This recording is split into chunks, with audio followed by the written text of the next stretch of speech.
अस्सलाम वालेकुम वरहमतुल्लाहि वबरकातुहू। नाज़रीन, कोकनी माउंटेन चैनल के आज हमारे ख़ास मेहमान हैं जो पूना से तशरीफ़ लाए हैं, मुफ्ती अकबर हाशमी साहब। आप सबों की तरफ से इनका मैं इस्तकबाल करता हूँ। सर, आपका वेलकम और बहुत बहुत शुक्रिया। उम्मीद है आपसे हम मुस्तफ़ीज़ होंगे, हमारे सारे व्यूवर जो हैं मुस्तफ़ीज़ होंगे। और मैं उनसे सवाल पूछने से पहले आप लोगों से गुजारिश करूँगा कि मुफ्ती साहब का जो चैनल है उसका लिंक डिस्क्रिप्शन में मिलेगा और स्क्रीन पे भी उनके चैनल का नाम दिखाई देगा। अल्हम्दुलिल्लाह 3,06,000 से ज़्यादा उनके सब्सक्राइबर्स हैं और पूरी दुनिया में उनके चैनल को फॉलो करते लोग देखते हैं।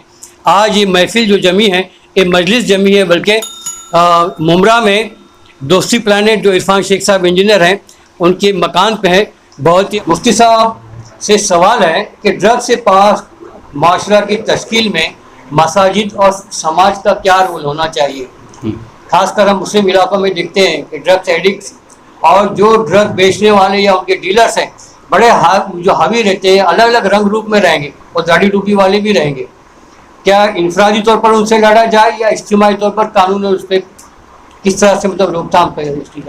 देखो, उसके लिए भी जो है ना, असल में ये सारी जो चीज़ें हैं ना, ये जो जिस शोबे के साथ में जुड़ी हुई है उसको कहते हैं कंसल्टेंसी का शोबा या किसी को कॉन्सलेट करना, यानी जिसे काउंसलिंग कहते हैं ना हम लोग। असल में ये भी एक इस्लाम का शोबा है। और जो मतरूक सुन्नतों का हमने सिलसिला शुरू किए, तो आपने एक उन्वान दिए हमको, अभी इस पे भी हम एक तफसील से बात करेंगे कि अल्लाह के नबी सल्लल्लाहु अलैहि वसल्लम के ज़माने में काउंसलिंग का एक शोबा होता था, जिसके अंदर जो है ना किसी मियाँ बीवी के झगड़े चल रहे हैं तो उनकी काउंसलिंग की जाती थी। ऐसे ही जो है माँ बेटे या घरों में जो सास बहू के मसाइल होते हैं उनकी काउंसलिंग की जाती थी। किसी के ऐसे मसाइल तो वो काउंसलिंग के ज़रिए से लोगों को समझाया जाता था। अच्छा, अब ये सुन्नत को हमने छोड़े क्योंकि हमारे किसी मस्जिद में काउंसलिंग का कोई शोबा नहीं है। मगर मैं आपको बताता हूँ, यही शोबे जो है ना, आपको ये जो बुद्ध मज़हब के मानने वाले जो लोग हैं और जो क्रिश्चियनिटी वगैरह है, जैसे वो उनके चर्च में जाके कॉन्फेशंस करते हैं, ऐसे ही बुद्ध मज़हब में भी है कि उनके यहाँ पर भी जो है काउंसलिंग का एक शोबा होता है और कुछ लोग तैयार करके रखे हुए होते हैं। यही जिनके मसाइल आते हैं ना, तो वो उनके साथ बैठते हैं, उनसे बात करते हैं और उनकी पूरी जो है तरबियत के ताल्लुक़ से ये करते हैं उनको। और बाज़ औक़ात ऐसा रहता है कि उनको घुमाने के लिए भी लेकर जाते हैं 1-2 दिन के लिए और उनको अपने साथ रखते हैं ताकि उनकी पूरी काउंसलिंग हो सके अच्छे से। अब हमारे कौम में ये शोबा ख़त्म हो गया, हालांकि ये शोबा जुड़ा हुआ था मस्जिदों के साथ में। अब हमारे हर मस्जिद में जो है ना ज़रूरत है इसकी कि एक काउंसलिंग का शोबा हो। अच्छा, ये क्यों नहीं है हमारे मस्जिदों में? क्योंकि मसला ऐसा है कि भाई अब हम हमारे इमाम को उतनी तनख्वाह ही नहीं देते, उसको माकूल तनख्वाह दे के ये सब चीज़ों की जिम्मेदारी उनके ज़िम्मे देना चाहिए कि भाई ये पूरी तुम्हारी जिम्मेदारी है कि महल्ले में किसी के मियाँ बीवी के झगड़े चल रहे हैं, मस्जिद में मसला हल करना है तो मस्जिद में, नहीं तो घर पे जाने की ज़रूरत पड़ी, क्योंकि ये सारे हमारे घर महल्लों के रोज़ाना के मसाइल हैं। ऐसे ही ये जो नशा करने वाले बच्चे हैं उनकी काउंसलिंग की जाए और फिर उनको कोशिश की जाए कि किस तरीके से समझाया जा सके और कैसे, क्योंकि ये जो होते हैं ना, ये बीमारी है एक्चुअल में, ये जो है एक मरज़ है। इसके ऊपर मैंने एक डॉक्टर साहब के पूरे वो देख रहा था मैं उनके रिसर्च को, तो उन्होंने बताया कि भाई ये एक मर्ज है, ये बीमारी है, इसको हम एडिक्ट या आदत जो समझते हैं ना, और वैसे इंसान से हम जब नफरत करते हैं तो उससे क्या होता है, वो इंसान और भी ज़्यादा उस चीज़ में घिर जाता है। तो हम इसको बीमारी की नज़र से देखें कि ये आदमी मरीज़ है, पेशेंट है।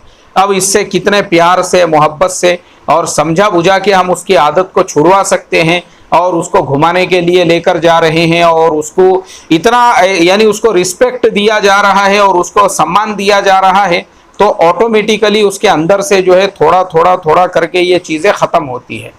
ये चीज़ों को दूर करने का जो तरीक़ा है वो एक काउंसलिंग है, समझाना है, प्यार है, मोहब्बत है, ऐसे इंसान को रिस्पेक्ट देना है और ऐसे इंसान को हमारी जो सामाजिक एक्टिविटीज़ होती है जैसे दावत वगैरह है तो उसमें उसको आगे बढ़ाओ और सबके सामने उसका तारुफ करो।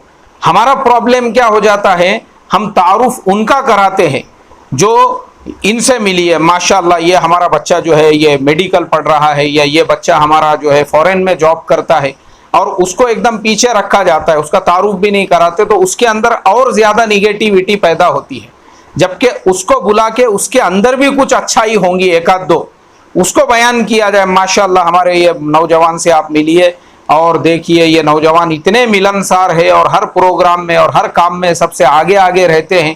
دیکھو حوصلہ افزائی, ہمت افزائی بڑھا کر, یہ ہمارے بزرگوں کا بھی طریقہ رہا ہے, اللہ کے نبی کی بھی سنت رہی ہے. اس طریقے سے اگر ہم کام کریں گے نا, ابھی دیکھو میں آپ کو اس کا ایک وہ بتاتا ہوں, یعنی ایک واقعہ سناتا ہوں میں آپ کو. میں نے ایک کتاب میں پڑھا تھا, ایک اللہ والے دلی کے اندر وہ جو ہے بچوں کو بخاری شریف پڑھاتے تھے, اور وہ جو اللہ والے تھے وہ خود بھی صاحب کشف بزرگ تھے. صاحب کشف بزرگ وہ ہوتے ہیں, وہ بہت اونچے مقام پہ ہوتے ہیں, جن کو جو ہے نا ایسی نورانیت نظر آتی ہے ہر ایک کے چہرے کی, اور اس طرح سے ان کو. تو ایک جو ان کا شاگرد تھا, اس کے اوپر غسل فرض ہویا ہوا تھا, لیکن وہ بغیر غسل کے, جس کو ہم لوگ بغیر طہارت کے کہتے ہیں, وہ بغیر طہارت کے درس میں آ کے بیٹھ گیا, اور انہوں نے اس چیز کو محسوس کر لیا کہ بھئی یہ جو طالب علم ہیں اس نے غسل نہیں کیا ہوا ہے.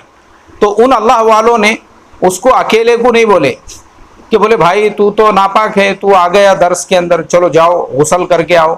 بلکہ ان اللہ والوں نے اپنے سارے شاگردوں سے کہا, بولے آج ہمارا دل چاہتا ہے کہ ہم جمنا کے کنارے پہ سیر کر کے آئے. جامع مسجد کے قریب میں ہی جمنا ندی بہتی ہے وہاں دلی سے. اب وہ بہت پرانے زمانے کی بات ہے, اس کا پانی بھی وہ زمانے میں صاف ستھرا رہتا ہوگا. ابھی اللہ والے اپنے سارے شاگردوں کو جمنا کے کنارے لے کر چلے. بولے چلو اب جمنا کے کنارے آئے ہیں تو اس میں غسل کر لیتے ہیں. اب سب نے مل کے اس کے اندر غسل کیے, تو وہ جو ناپاک تھا اس کا بھی غسل ہو گیا, وہ بھی پاک ہو گیا. اب غسل ہونے کے بعد پھر انہوں نے بولے ارے بھائی آج کے سبق کا نقصان کیوں کرنے کا, چلو اب سبق بھی پڑھ لیتے ہیں. پھر سب کو انہوں نے سبق بھی پڑھا دیے. دیکھو یہ طریقہ ہوتا ہے تعلیم اور تربیت کرنے کا. اس طریقے سے ایسے بچوں کو اگر ہم جو ہے نا ان کو اس طریقے سے لے کر چلیں گے, تو میں سمجھتا ہوں انشاءاللہ ان کی نشے کی عادت بھی دور ہوں گی, ان کے اندر حوصلہ ہمت بھی پیدا ہوگا, ان کو تھوڑا سا موٹیویشن بھی ملے گا, اور ہر چیز کے اندر ان کو آگے بڑھا کر جو تھوڑا سا ان کو رسپیکٹ دیا جائے گا نا, تو ان کا جو سیلف رسپیکٹ ہے اس کو بھی تھوڑا سا ایک سکون ملے گا کہ بھائی میری بھی کچھ عزت ہے, میری بھی کچھ اہمیت ہے. ہمارے گھروں میں اصلی اب وہ جو ارتداد کا بھی آپ نے جو مسئلہ بولے تھے نا, اس میں ہم نے جو گراؤنڈ لیول پہ محنت کی ہوئی ہے اس میں یہ چیز بھی سامنے آئی تھی. وہ لڑکیاں جن کو بہت گھروں کے اندر جو ہے بہت ہی کم اٹینشن ملتا تھا, یا جن کو تانے دیے جاتے تھے, کائی کو پیدا ہوئی رہے, بولے تو پیدا ہوتے ہی مری کیوں نہیں, مطلب اس کو اس طریقے سے اتنا زیادہ ڈی موٹیویٹ بچپن سے کیا جا رہا ہے کہ پھر وہ اس کو لگا کہ بھئی اب میرا تو کوئی ہے ہی نہیں. گھر والے خود مجھے جب ایسا بول رہے ہیں تو یہ پرابلمز ہوتے ہیں. تو ان کو سیلف ریسپیکٹ, ان کو اٹینشن دینا, یہ چیزیں کر کے ہم اپنے بچوں کو سنبھال سکتے ہیں. کیونکہ آج کل کا ماحول جو جس طریقے سے ہے, تو ہمارے مسجدوں میں ایک کاؤنسلنگ سینٹر ہونا چاہیے, اور ہمارے مدارس میں بھی ویسا ایک ہونا چاہیے, اور ہر جگہ پہ, یا پھر ان کے علاوہ بھی جیسے ہمارے عام بھی جو لوگ ہیں, ابھی جیسے ہمارے حسن بھائی مولانی ہیں اور ہمارے ناظر بھائی ہیں, اس طرح سے جو پڑھے لکھے لوگ ہیں جیسے ہمارے جاوید سر ہیں, ایسے لوگوں نے بھی جو ہے نا, ایسے لوگوں کے پاس میں بھی, یعنی ہم نے ایسے بچوں کو لے کر گئے. ایسا ایک سسٹم ہونا چاہیے ہمارے پاس میں. اگر یہ ہوگا نا تو انشاءاللہ یہ سارے مسائل ہمارے ضرور حل ہوں گے. اللہ کی ذات سے ہم یہ امید کرتے ہیں. دیکھو ماشاءاللہ آپ لوگوں نے کافی آپ کا وقت دیے, اور کیا ٹائم ہو رہا ابھی, 4 بجنے والے ہیں ظہر کے بعد, یعنی تقریباً 2 بجے سے اپنی مجلس جاری ہے. 2 گھنٹے مجلس کو پورے ہو چکے ہیں. تو اب ہم مجلس کے اختتام کا اعلان کرتے ہیں. آپ کا بہت بہت شکریہ, جزاک اللہ. دعا پڑھ دوں میں مجلس کے اختتام کی. سبحان اللہ و بحمدہ, سبحانک اللہم و بحمدک, نشہد ان لا الہ الا انت, نستغفرک و نتوب الیک. سبحان ربک رب العزۃ عما یصفون و سلام علی المرسلین.